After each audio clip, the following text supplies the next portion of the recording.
If you really want to know how a company is doing, you need to read their financial statements. It's the fastest and most reliable way to know if a company is doing well or struggling to survive.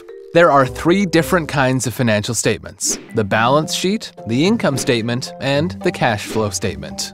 First, let's start with the balance sheet. This summarizes a company's assets, liabilities, and equity at a specific time. Assets are broken down into 2 categories. Current assets, which include cash and highly liquid investment securities, and non-current assets, which include any property, buildings, plants, equipment, and company software.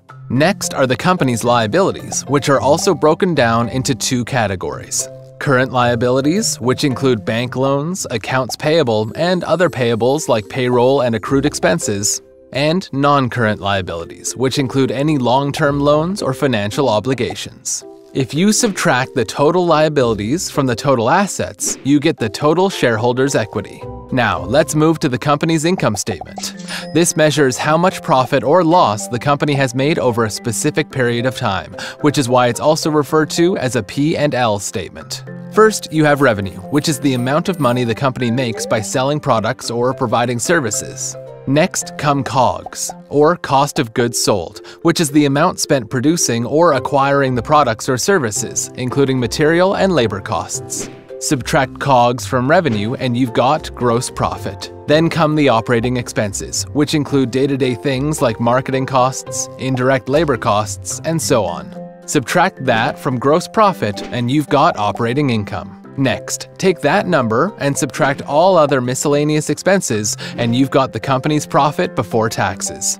Subtract the taxes and you've got the net profit. And that leads us to the 3rd financial statement, the cash flow statement. This measures how much cash flows in and out of a company over a specific period. Because a company's revenue and expenses can be delayed or deferred, this shows the actual cash flowing in and out of the company. First, you add together the cash flows from all operating activities, including profit before taxes, trade and other receivables, and trade and other payables.